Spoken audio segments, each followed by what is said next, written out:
ನಮಸ್ಕಾರ ಸ್ನೇಹಿತರೆ, ಇವತ್ತು ಮತ್ತೊಂದು ವಿಡಿಯೋಗೆ ನಿಮಗೆಲ್ಲರಿಗೂ ಸ್ವಾಗತ. ಆರ್ಕಿ ಟಿವಿ ಚಾನಲ್ಗೆ ನಿಮಗೆಲ್ಲರಿಗೂ ಆತ್ಮೀಯವಾದಂಥ ಸ್ವಾಗತ. ಮಾತು ತಪ್ಪಿದ ಸಿದ್ದರಾಮಯ್ಯ. ಏಕೆಂದರೆ ಸಿದ್ದರಾಮಯ್ಯ ಚುನಾವಣೆ ಬಂದಾಗೆಲ್ಲ ಒಂದು ಮಾತನ್ನು ಹೇಳ್ತಾರೆ. ಅದು ವಿಧಾನಸಭೆ ಚುನಾವಣೆ ಬತ್ತಂದರೆ ಒಂದು ಮಾತನ್ನು ಹೇಳಕ್ಕೆ ಚಾಲು ಮಾಡ್ತಾರೆ.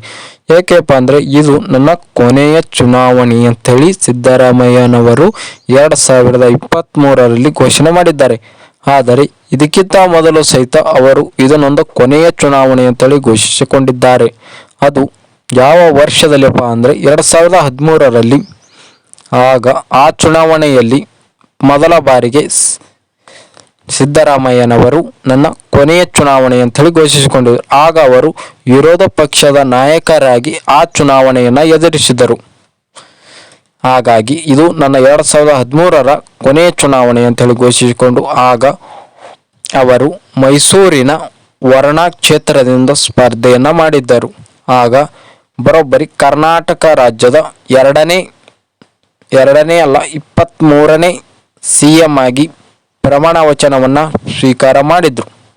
ಹಾಗಾಗಿ 2013ರ ಚುನಾವಣೆಯೇ ಅವರ ಕೊನೆಯ ಚುನಾವಣೆ ಆಗಬೇಕಾಗಿತ್ತು. ಹಾಗೆ ಮಾಡಲಿಲ್ಲ CM ಸಿದ್ದರಾಮಯ್ಯನವರು.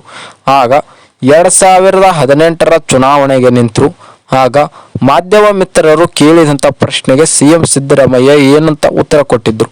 ಮಾಧ್ಯಮ ಮಿತ್ರರು ಕೇಳಿದ್ರು, 2013ರ ಚುನಾವಣೆಯೇ ನಿಮ್ಮ ಕೊನೆಯ ಚುನಾವಣೆ ಅಂತ ಹೇಳಿ ನೀವು ಘೋಷಿಸಿಕೊಂಡಿದ್ದರಲ್ಲ ಸಿದ್ದರಾಮಯ್ಯ ಸರ್ ಅಂತ ಹೇಳಿ ಕೇಳಿದಾಗ ಆಗ ಸಿದ್ದರಾಮಯ್ಯ ಸರ್ ಅವರು ಉತ್ತರ ಏನು ಕೊಟ್ಟಿದ್ದರು ಅಂದರೆ, ನಾನು ಹೈಕಮಾಂಡ್ ಆದೇಶದ ಪ್ರಕಾರ ನಾನು ಚುನಾವಣೆಗೆ ನಿಂತಿದ್ದೇನೆ ಅಂಥೇಳಿ.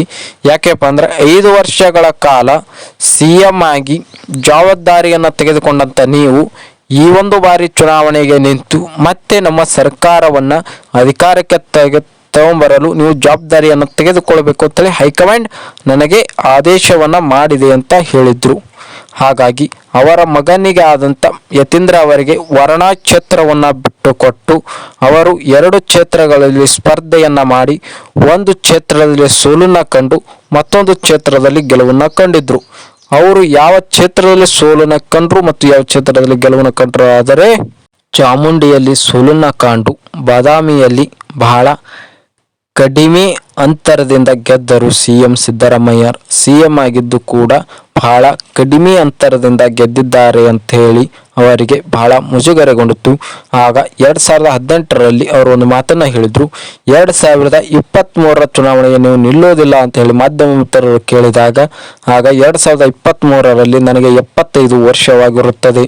ಹಾಗಾಗಿ ನಾನು 40 ವರ್ಷಗಳಿಂದ ಸಕ್ರಿಯನಾಗಿರುತ್ತೇನೆ ರಾಜಕಾರಣದಲ್ಲಿ, ಇದೇ ನನ್ನ ಕೊನೆಯ ಚುನಾವಣೆ ಅಂತ ಹೇಳಿ ಘೋಷಣೆ ಮಾಡಿದ್ದರು. ಪ್ರಮುಖ ಕಾರಣವೇನಂತೇಳಿ ಕೇಳಿದಾಗ ಅದಕ್ಕೆ ನನ್ನ ವಯಸ್ಸೇ ಕಾರಣ ಅಂಥೇಳಿ CM ಸಿದ್ದರಾಮಯ್ಯ 2023ರ ಚುನಾವಣೆಗೆ ನಿಲ್ಲೋದಿಲ್ಲ ಅಂತ ಹೇಳಿದ್ರು. ಆದರೆ ಹಾಗೆ ಮಾಡಲಿಲ್ಲ CM ಸಿದ್ದರಾಮಯ್ಯನವರು. 2023ರ ಚುನಾವಣೆಗೂ ನಿಲ್ಲುತ್ತಾರೆ. ಹಾಗೆ ಮತ್ತೆ ಮಾಧ್ಯಮ ಮಿತ್ರರು ಕೇಳಿದಾಗ ಉತ್ತರವನ್ನು ಕೊಟ್ಟಂತ CM ಸಿದ್ದರಾಮಯ್ಯನವರು, ಹೈಕಮಾಂಡ್ ಮತ್ತೆ ಹೇಳಿದೆ ನನಗೆ ಇನ್ನೊಂದು ಸಲ ಸರ್ಕಾರವನ್ನು ಅಧಿಕಾರಕ್ಕೆ ತೆಗೆದುಕೊಂಡು ಬರ್ರಿ, ಇದು ಕೆಟ್ಟ ಕೋಮುವಾದಿ BJP ಪಕ್ಷವನ್ನು ಕಿತ್ತು ಒಗೆಯಿರಿ ಅಂತ ಹೇಳಿದ್ದಕ್ಕೆ ನಾನು 2023ರ ಚುನಾವಣೆಯನ್ನು ನಿಂತಿದ್ದೇನೆ ಅಂತ ಹೇಳಿದ್ರು. ಹೀಗಾಗಿ 2023ರ ಚುನಾವಣೆಯನ್ನು ನಿಂತಿದ್ದು ಆಯಿತು. CM ಸಿದ್ದರಾಮಯ್ಯನವರು ಮತ್ತೆ CM ಆಗಿ ಸತತವಾಗಿ ಈಗ 3 ವರ್ಷಗಳ ಕಾಲ ಪೂರ್ಣಗೊಳಿಸಿದ್ದಾರೆ. ಹಾಗಾಗಿ ಮತ್ತೆ ಮತ್ತೊಂದು ಸಂದರ್ಶನದಲ್ಲಿ CM ಅವರಿಗೆ ಮತ್ತೊಂದು ಪ್ರಶ್ನೆಯನ್ನು ಕೇಳಿದ್ರು, ನೀವು ಮತ್ತೆ 2028ರ ಚುನಾವಣೆಗೆ ನಿಲ್ತೀರಾ ಅಂತ ಹೇಳಿ ಸಿದ್ದರಾಮಯ್ಯನವರಿಗೆ ಪ್ರಶ್ನೆಯನ್ನು ಕೇಳಿದಾಗ ಸಿದ್ದರಾಮಯ್ಯನವರು ಉತ್ತರವನ್ನು ಕೊಟ್ಟಿದ್ದಾರೆ. ಯಾವ ರೀತಿಯ ಉತ್ತರವನ್ನು ಕೊಟ್ಟಿದ್ದಾರೆ ಅಂದರೆ ನಿಮಗೆ ಹೇಳ್ತೀನಿ ಕೇಳಿ. ನಾನು ಹೈಕಮಾಂಡ್ ಆದೇಶವನ್ನು ಪಾಲಿಸುತ್ತೇನೆ ಮತ್ತು ಅಷ್ಟೇ ಅಲ್ಲ, ನನ್ನ ಆತ್ಮೀಯ ಬಳಗವನ್ನು ಏನು ಹೇಳುತ್ತೆ, 2028ರ ನಿತ್ರೆ ನೀವು ಪಕ್ಷಕ್ಕೆ ಒಳ್ಳೆಯದಾಗುತ್ತೆ ಅಂದರೆ ನಾನು ಮತ್ತೆ ನಿಂದಿರ್ತೀನಿ ಅಂತ ಹೇಳಿ CM ಸಿದ್ದರಾಮಯ್ಯನವರು ಹೇಳಿದ್ದಾರೆ. ಇನ್ನು ಆಲೋಚನೆ ಮಾಡಿಲ್ಲ, ಆಲೋಚನೆ ಮಾಡಿದ್ಮೇಲೆ ಹೇಳ್ತೀನಿ ಅಂತ ಹೇಳಿದ್ದಾರೆ. ಮತ್ತೆ CM ಸಿದ್ದರಾಮಯ್ಯ 2028ರ ಚುನಾವಣೆಗೆ ಮತ್ತೆ ನಿಂದಿರುವಂಥ ಬಹಳ ಸಂಭವನೀಯತೆ ಇದೆ.